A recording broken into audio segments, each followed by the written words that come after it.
की 2 high profile सीटों पर हम करेंगे बीजेपी और कांग्रेस के दावों की पड़ताल। बुधनी, जहां से विधायक हैं सीएम शिवराज सिंह चौहान। शिवराज का बुधनी 5 साल में कितना हुआ बहाल। छिंदवाड़ा, जहां से विधायक हैं पूर्व सीएम कमलनाथ। जानेंगे कमलनाथ के छिंदवाड़ा मॉडल के क्या है हाल। सड़क, बिजली, पानी और शिक्षा के मामले में कौन है बेहतर। बुधनी और छिंदवाड़ा की जमीनी पड़ताल। बुधनी वर्सेस छिंदवाड़ा। मां नर्मदा के तट पर बसी बुधनी विधानसभा सीट इसलिए हाई प्रोफाइल है क्योंकि मध्य प्रदेश के मुख्यमंत्री शिवराज सिंह चौहान यहां से चुनाव लड़ते हैं। 2006 से लगातार मुख्यमंत्री शिवराज सिंह चौहान बुधनी विधानसभा क्षेत्र का प्रतिनिधित्व कर रहे हैं। 1992 में पहली बार यहां से मुख्यमंत्री शिवराज सिंह चौहान विधायक बने थे, लेकिन वो महज 2 साल यहां से विधायक रहे और उसके बाद लोकसभा क्षेत्र विदिशा से वो सांसद बने और संसद पहुंचे। लेकिन 2006 में जब उनको मुख्यमंत्री की कमान सौंपी गई प्रदेश के, तब वो यहाँ पर आकर उपचुनाव लड़े और उसके बाद से लगातार यहाँ से वो विधायक है। लेकिन इस सीट पर विकास कितना हुआ, इस सीट पर बिजली, सड़क, पानी, शिक्षा, रोजगार, स्वास्थ्य, इन सब की हालात क्या है, ये देखने के लिए हम आज पहुंच चुके हैं बुधनी विधानसभा सीट पर। तो मेरे साथ चलिए बुधनी विधानसभा और जानेंगे यहाँ पर विकास के दावों की हकीकत।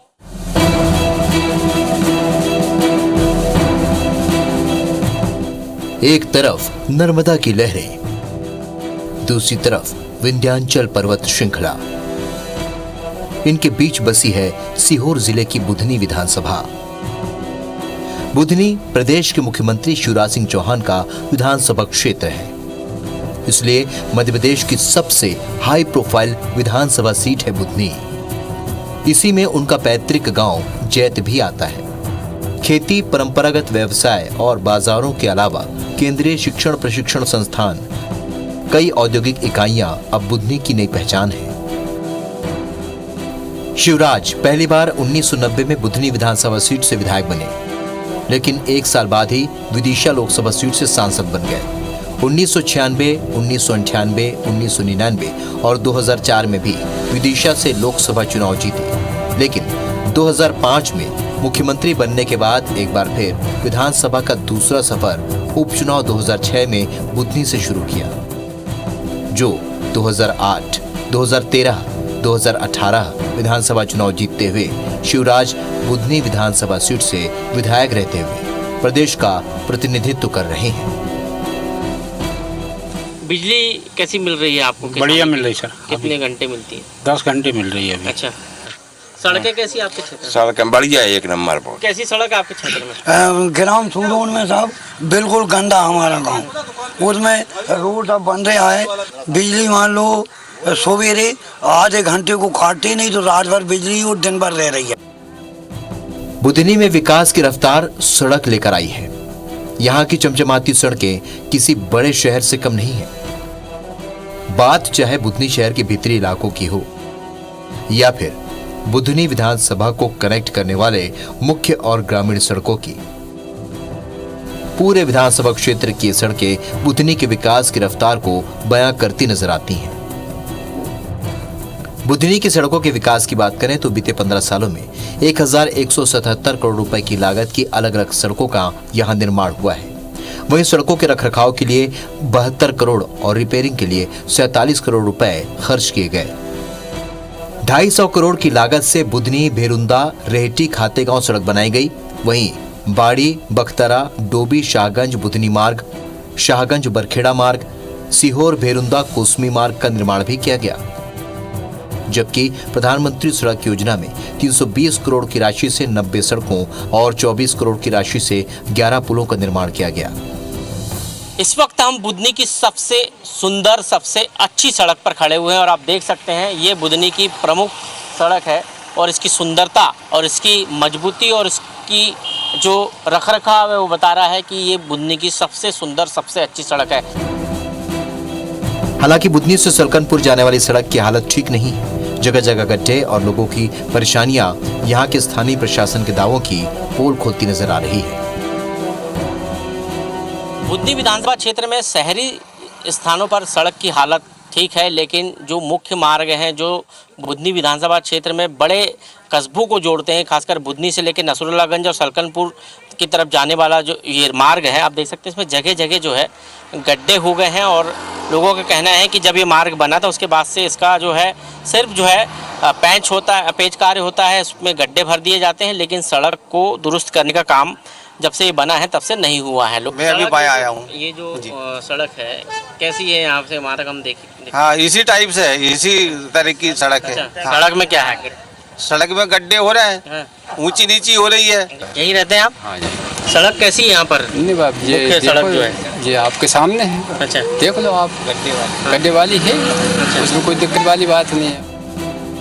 और अब बात करते हैं बुधनी विधानसभा क्षेत्र में पेयजल और सिंचाई व्यवस्था के लिए उपलब्ध पानी की। बुधनी के शहरी और ग्रामीण क्षेत्र में शुद्ध पेयजल के लिए 354 करोड़ की लागत से मर्दानपुर बनेटा समूह जल प्रदाय योजना बनाई गई है, जिसके तहत 229 गांव में घर घर नल से पेयजल प्रदान किया जा रहा है। जबकि नीलगंड छिपानेर समूह नल जल योजना के तहत 59 गांव में पीने के पानी की सप्लाई हो रही है। बुधनी विधानसभा क्षेत्र में पीने के पानी को लेकर क्या व्यवस्था है, ये जानने के लिए हम पहुंचे हैं यहाँ की आवास कॉलोनी, जो प्रधानमंत्री आवास कॉलोनी बनी है, योजना के तहत जो कॉलोनी बनी है उस कॉलोनी में मौजूद है। और यहाँ पर पीने के पानी को लेकर लोगों से जानेंगे, क्योंकि पीने का पानी ही सबसे बड़ी बुनियादी आवश्यकताओं में शामिल है। क्या नाम है अम्मा आपका? जी, मेरा नाम अनीता गोस्वामी है। अच्छा, पीने के पानी की क्या व्यवस्था है यहाँ? कितने बजे नल आता है या नहीं आता है? कोई समस्या है? नहीं, कोई समस्या नहीं, यहाँ दोनों टाइम नल आते हैं, बढ़िया आते हैं। 9 बजे पानी आ जाता है। अच्छा। और फिर शाम को 6 बजे 5 बजे, अच्छा, 5 से 6 बजे तक चलता डेली आता है पानी? डेली आता है। पीने का पानी कैसे आता है यहाँ पर? नल से आता है या हैंडपंप से लाते हैं, और या फिर नल से ही आता अच्छा, है। नल से आता है। रोज आता है? रोज आता है। शहरी क्षेत्र में लोगों से जाना, लोगों का कहना है कि पीने का यहाँ पर पर्याप्त पानी है और जो नगर पालिका के द्वारा ये पानी यहाँ पर उपलब्ध कराया जाता है और दोनों टाइम यहाँ पर नल आते हैं। कुल मिलाकर बीते 5 सालों में सरकारी योजनाओं के तहत बुधनी के ज्यादातर क्षेत्रों में पेयजल व्यवस्था उपलब्ध हो चुकी है, लेकिन कई जगहों पर स्थानीय प्रशासन और ग्राम पंचायतों के मिसमैनेजमेंट और अनदेखी के चलते नलों में प्रेशर न आने की भी शिकायतें देखी जा रही है। ये तो रही पीने के पानी की बात। अब सिंचाई की बात करें तो बुधनी विधानसभा के ज्यादातर हिस्सों से होकर नर्मदा नदी गुजरती है, जो इलाके में सिंचाई का प्रमुख स्रोत है। इसके अलावा विभिन्न सिंचाई परियोजनाओं से क्षेत्र की 1,51,000 हेक्टेयर भूमि सिंचित हो रही है। किसानों के खेतों को सींचने के लिए अमीरगंज, महादेव बिंद्रा, सीप अंबर, खरसानिया, पाटलताई, घोघरा परियोजनाओं के लिए 456 करोड़ की राशि के कार्य प्रगति पर है। यहाँ 441 करोड़ से बन रही छिपानेर सिंचाई परियोजना से करीब 10,757 हेक्टेयर भूमि सिंचित होगी। पर्याप्त रहती बिजली सिंचाई के लिए? हाँ, चलती है, जैसे 7 घंटे आ जाती है। आ जाती है। हाँ। तो सिंचाई के लिए पानी कोई डैम सिंचाई है के लिए? हाँ, वो डैम है सर, बाड़ी में। सर खबादे में पानी नहीं लग पाता। अच्छा। ये समस्या तो है।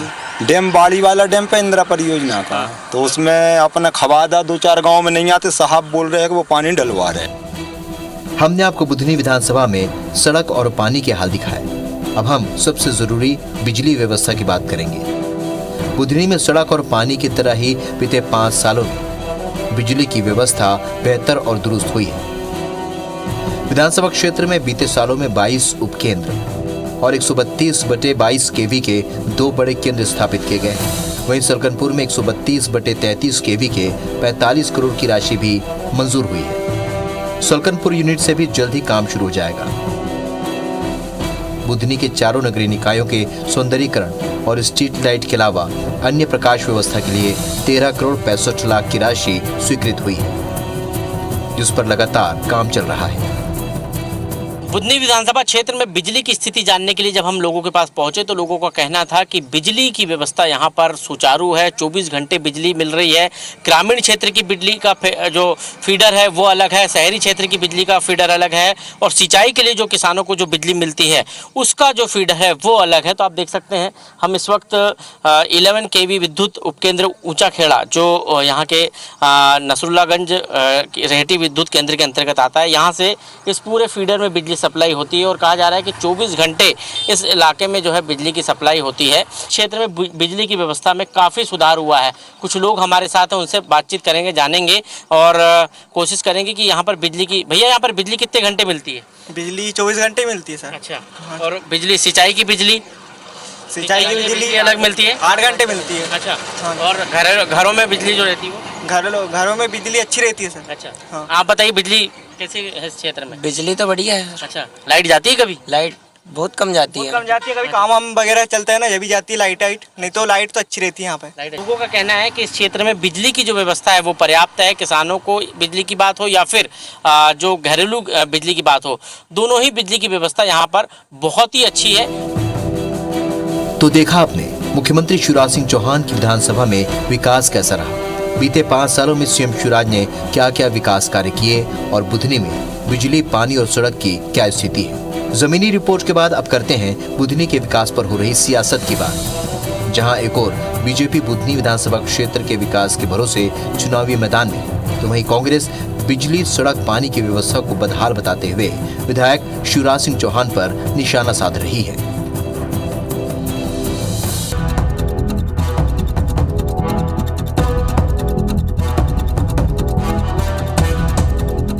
मध्य प्रदेश में इलेक्शन का काउंटडाउन शुरू हो चुका है। चुनाव में महज कुछ ही दिन बाकी हैं। बीजेपी, कांग्रेस की तरफ से बड़े बड़े दावे हो रहे हैं। इन दावों की पड़ताल कर लेना भी बेहद ज़रूरी है। लिहाजा आज हम आए हैं मध्य प्रदेश की सबसे हाई प्रोफाइल सीट छिंदवाड़ा में।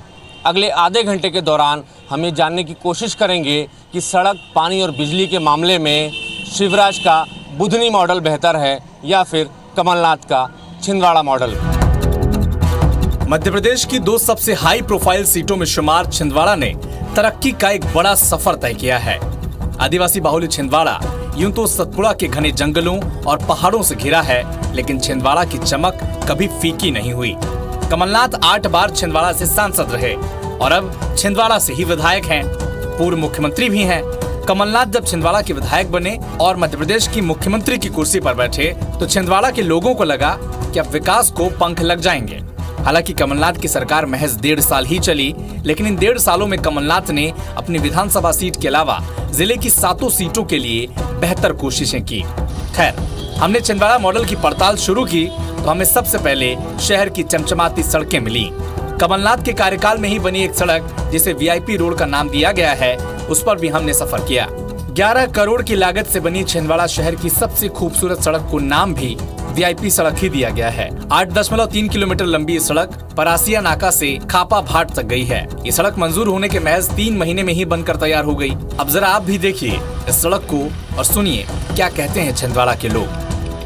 हाँ, नहीं, सड़कें तो बहुत शानदार है। अन्य सिटियों की अपेक्षा सड़कें बहुत शानदार है। चारों तरफ सड़कों का जाल बिछा है और अच्छा है, बढ़िया। वीआईपी रोड है जी। हाँ, तो सबसे अच्छी सड़क है ये वाली, साफ सुथरी सड़क है। सफाई बहुत रोज होती है यहाँ पर।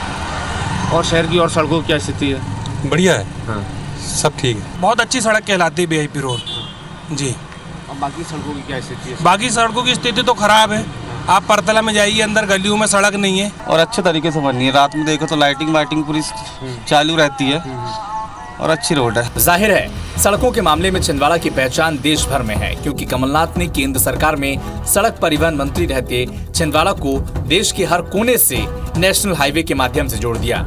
लेकिन लोगों को उम्मीद थी कि मुख्यमंत्री बनने के बाद या फिर विधायक रहते हुए कमलनाथ शहर के भीतर बेहतरीन सड़कों का जाल बिछाएंगे। पिछले 4.6 सालों के दौरान छिंदवाड़ा में 132 किलोमीटर सड़कों का कायाकल्प हुआ है। तकरीबन 60 करोड़ की लागत से तैयार हुई ये सड़कें शहर के भीतर हैं और स्टेट हाईवे नेशनल हाईवे से भी जोड़ती हैं। दावा कांग्रेस की तरफ से ये भी हुआ कि कांग्रेस की सरकार रहती तो अब छिंदवाड़ा स्मार्ट सिटी बन चुकी होती और शहर को 714 करोड़ की लागत से 2 नए फ्लाईओवर मिल चुके होते। खैर, कमलनाथ ने कोशिशें की, लेकिन शहर के भीतर की कुछ सड़कें आज भी कांग्रेस के दावे को गलत साबित करती हैं। तस्वीरों में आप इस वक्त जो सड़क देख रहे हैं वो तकरीबन 1 साल से बन रही है, लेकिन अब तक बन नहीं सकी। लोग हलाकान हैं। ये वो सड़क है जहां साल 2018 के चुनाव में दीपक सक्सेना कांग्रेस के टिकट पर चुनाव जीते थे। यानी कांग्रेस के पूर्व विधायक और मौजूदा विधायक कमलनाथ के क्षेत्र की ये सड़क सियासी खींचतान की गवाही भी दे रही है। अब सुनाते हैं इस कमर तोड़ू सड़क को लेकर छिंदवाड़ा की पब्लिक क्या कह रही है। छिंदवाड़ा की चमचमाती सड़कें तो आपने बरसों बरस देखी होगी, लेकिन छिंदवाड़ा विधानसभा के भीतर की सड़कें बेहाल हैं। इस वक्त मैं गुरैया मंडी की सड़क पर खड़ा हूँ। तस्वीरों में आप देखिए किस तरीके की सड़कें हैं, बड़ी बुरी स्थिति है। कमर तोड़ू सड़क भी लोग इसको कह रहे हैं। बस यही है, गड्ढा गुड्डी वाला, गड्ढा गुड्डू बन नहीं पा रही है सड़क, बनी नहीं है, बहुत दिन हो गया। रोड खराब है और आने जाने में दिक्कत हो रही है बहुत ज़्यादा मात्रा में। मतलब आगे शायद निर्माण कार्य चल रहा है, लेकिन इधर तक थोड़ा सा ज़्यादा जर्जर हो गई है। 4 करोड़ 84 लाख रुपए की लागत से सड़क बननी है। कलेक्टर निवास से गुरैया सब्जी मंडी तक इस सड़क जानी है। हालांकि ऐसा नहीं है कि छिंदवाड़ा के लोग ये कहते हों कि कमलनाथ के विधायक और मुख्यमंत्री रहते सड़कों के मामले में काम नहीं हुआ। लोग ये भी कहते हैं कि शहर में सड़कों की स्थिति बेहतर है, लेकिन कुछ सड़कें ऐसी हैं जो खराब हैं। लेकिन कांग्रेस ये दावा कर रही है कि सत्ता बदलते ही छिंदवाड़ा के साथ सौतेला व्यवहार बीजेपी सरकार कर रही है। अन्य स्थानों के मुकाबले आप देखेंगे तो न केवल हाईवेज बहुत अच्छे हैं, रिंग रोड बहुत अच्छा है, ग्रामीण सड़कें भी बहुत अच्छे लेवल की, और जहाँ कहीं भी इश्यूज है, चाहे वो ब्रिज को लेकर या सर्विस रोड के लेकर, तो छोटे छोटे इश्यूज को हम लोग हर मंडे को मॉनिटर करते हैं। दूसरा, प्रधानमंत्री सड़क योजना की अगर आप बात करें तो जिस गाँव में आप बैठे हुए हैं, यहाँ 400 लोगों की मांग है, कोटा आता है 12-15 लोगों का, और वो भी पहले SC ST को दे रहे हैं, बाद में OBC को देंगे और उसके बाद सवर्णों को देंगे। तो दिक्कत ही कितने सालों में पूरा होगा। योजनाएं बहुत अच्छी टीवी पे देखने को मिलती है, शिवराज जी बहुत अच्छा बोलते हैं, मोदी जी बहुत अच्छा बोलते हैं, लेकिन क्रियान्वयन जनता के बीच में जनता को लाभ नहीं पहुँच पा रहा है। 15 महीनों में हमारा दुर्भाग्य है कि छिंदवाड़ा विधानसभा से मुख्यमंत्री थे कमलनाथ जी, लेकिन 15 महीनों में कमलनाथ जी ने न छिंदवाड़ा नगर निगम, छिंदवाड़ा की किसी नगर पालिका, किसी नगर परिषद या किसी पंचायत में 1 रुपया नहीं दिया किसी विकास का। और जो कमलनाथ जी ने छिंदवाड़े के साथ सोतेला व्यवहार किया, और सोतेला व्यवहार किया कि कोई 1 रुपये छिंदवाड़े के विकास के लिए नहीं दिए, और दूसरा एक अपमानजनक काम किया था कि शिवाजी की प्रतिमा को गिराने का काम कमलनाथ जी ने और पाप किया था, उसके परिणाम कमलनाथ जी को मिले। MP में चुनावी बिगुल बज चुका है। सबकी निगाहें कमलनाथ के छिंदवाड़ा मॉडल और शिवराज के बुधनी मॉडल पर है। जाहिर है दोनों के दावों के बीच बुनियादी सुविधाओं की पड़ताल भी बेहद जरूरी है। लिहाजा IBC 24 ने छिंदवाड़ा में सड़क, पानी और बिजली की पड़ताल की शुरुआत की। हमने छिंदवाड़ा विधानसभा के शहरी हिस्सों से। शिवराज जी ने 1 सितंबर से कह दिया है कि जो बढ़े हुए बिजली बिल थे उसको नहीं लिया, उसकी वसूली नहीं होगी, उसको फ्रीज कर दिया गया। आपका क्या कितना बिल आया था और कितना आ रहा था? देखिए सर, मेरा कहना ये, सितंबर के पहले जो बिल आते थे वो 8,000, 10,000, 20,000 समथिंग आते थे। अभी सितंबर में जो है मेरा खुद का बिजली बिल अभी 300 रुपये आया है। पहले तो हमारा 4,000-5,000 रुपये बिल आता था, लेकिन अभी सुने हैं कि सरकार ने कुछ कम की है रेट, तो अभी इस महीने का बिल तो हमारा 950 रुपये आया है। नहीं, बिजली बिल का तो हमें कुछ पता ही नहीं है। अगर कागज में हुआ होगा तो पता नहीं। बिजली की बहुत खराब स्थिति है। इन लोगों ने सिर्फ कागज में किया, घोषणा किया है। बिजली बिल माफ नहीं हुआ? नहीं हुआ सर। बिजली का क्या होता है? वोल्टेज नहीं सर, वो पुराने जमाने के वो ट्रांसफार्मर लगे हैं, उसको चेंज नहीं कर रहे हैं। होता भी नहीं, 10, 15, 20 मिनट तो देता है पानी, और लाइट भी ऐसी होती है। बस बिजली भी वोल्टेज नहीं है। कुकड़ा जगत के लोगों ने बताया कि पानी और बिजली की समस्या कभी रही ही नहीं, चाहे बीजेपी की सरकार हो या फिर कांग्रेस की। लेकिन ये जरूर है कि महापौर कांग्रेस का बनने के बाद पेयजल और स्वच्छता के क्षेत्र में काम तेज हुआ है। छिंदवाड़ा विधानसभा सीट के शहरी हिस्से के रोजाना 35 MLD पानी की सप्लाई की जा रही है, जबकि ग्रामीण क्षेत्र के 61 ग्राम पंचायतों में 13 MLD पानी की सप्लाई हो रही है। वहीं छिंदवाड़ा शहर में 3,85,354 यूनिट बिजली सप्लाई की जा रही है। ग्रामीण इलाकों में 2,14,763 यूनिट बिजली दी जा रही है। हालांकि छिंदवाड़ा विधानसभा सीट में तकरीबन 124 गांव भी आते हैं, तो हमने बिजली पानी के दावों की सच्चाई जानने के लिए दर्जन भर गाँव का भी रुख किया। ग्रामीणों ने बताया कि जल जीवन मिशन हर घर नल जल के माध्यम से उन्हें न पेयजल की दिक्कत है और न ही बिजली की। किसानों ने बताया कि घरेलू कनेक्शन के लिए 24 घंटे बिजली मिल रही है, साथ ही सिंचाई के लिए 10 घंटे 2 शिफ्ट में बिजली दी जा रही है। बिजली तो यहाँ 24 घंटा है सर, बिजली मिल रही 24 घंटा बस्ती की, और खेत की जो है वो 10 घंटे मिल रही। बिजली को लेकर बहुत अच्छी स्थिति है, 10 घंटे हमको लाइट मिल रही है। तो सिंचाई के साधन के लिए सर हमारे गांव में कुआं से निर्धारित है, कुआं से चलता है। नहर का पानी हमारे यहाँ नहीं है, पर पानी पर्याप्त है, कोई दिक्कत नहीं है। ठीक है, पानी बिजली मिल रहा, पानी बिजली पर्याप्त मिल रहा है। 24 घंटा घर की लाइन मिल रही है और 10 घंटा खेत की लाइन मिल रही। लेकिन हमने जाते जाते एक गांव ऐसा भी मिला जहां 2 बच्चे हैंडपंप से पानी भर रहे थे। ये गांव था खैरी भुताई। हमने उनसे पूछा कि ऐसा क्यों, जबकि दावे तो 24 घंटे पेयजल के हो रहे हैं। तो सुनिए बच्चों ने क्या कहा। पीने के पानी की व्यवस्था शासन कर रही है, तो आप लोग हैंडपंप से पानी क्यों भर रहे हैं? वो पीने योग्य नहीं है वो पानी, इसलिए हैंडपंप से लेके जाते हैं। अच्छा, कैसे पानी आता है आप लोग के यहाँ? वो पानी सही आता है, लेकिन वो नहाने धोने के लिए यूज बस होता है, वो पीने के लिए नहीं होता। अच्छा, तो ये आप ही के गांव की समस्या की और भी कई सारे गांवों की? सब गांव की समस्या। इधर बनगांव है, वहाँ भी हैंडपंप से लेके जाते पीने के लिए। अच्छा, दरअसल ग्रामीण इलाकों में जिस पानी की सप्लाई हो रही है उसमें क्लोरीन की मात्रा ज्यादा है, लिहाजा ग्रामीण इलाके के लोग हैंडपंप के मीठे पानी को ही पीना ज्यादा पसंद करते हैं। इधर छिंदवाड़ा कलेक्टर मनोज पुष्प का दावा है कि जब पूरे प्रदेश में बिजली संकट के हालात बने थे, तब छिंदवाड़ा एकमात्र ऐसा जिला था जहां पावर कट नहीं हुआ था। फॉर्चुनेटली छिंदवाड़ा में उसका असर ज़्यादा नहीं हुआ था, क्योंकि एक तो मौसम अच्छा रहा और पानी भी लगातार छोटे छोटे अंतराल पर होता रहा। जो बारिश उतनी ही हुई जितने की ज़रूरत हुई, जिससे कि हमारे सारे डैम भी भर गए, खेती के लिए भी पानी पर्याप्त हो गया। इसका पावर सेक्टर पर बहुत अच्छा असर पड़ा है और आज की तारीख में हम 24 घंटे और 10 घंटे की जो हमारी आपूर्ति है उसको पूरी तरीके से कर रहे हैं। दरअसल छिंदवाड़ा में 42 सालों के दौरान बुनियादी सुविधाओं के मामले में बेहतर काम हुआ है।